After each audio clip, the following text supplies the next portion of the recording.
Dans mes romans, les personnages secondaires comptent autant que le héros. Eh bien, aujourd'hui, je vais vous montrer le village de Saint-François, où François Quémeneur y a vécu.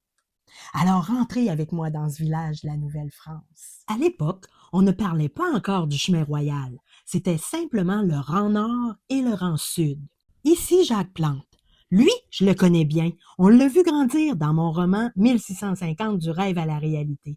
Et je lui ai donc donné un rôle secondaire dans la vie de François Quémeneur. Plus loin, Antoine Bilodeau, enseigne de milice. Et Lepage était le capitaine de milice dans cette période. Après Bilodeau, on trouve Marie Arculard. C'est la veuve de Claude Lefebvre dit Boulanger.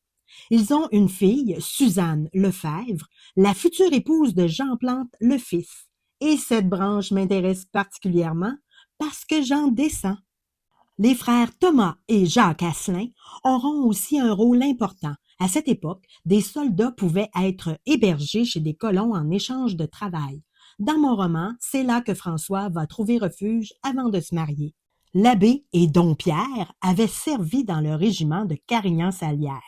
Puis Jacques Baudouin était protestant, une présence rare dans une petite paroisse catholique.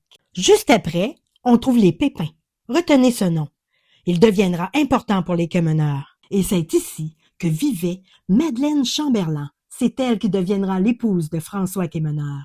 Le nom de Jolin apparaît parce qu'il était le second mari de la veuve Chamberlain. François va louer aussi le domaine de Joseph Perrault pendant 3 ans. Quand je regarde cette carte, je vois un village vivant autour de François Quémeneur.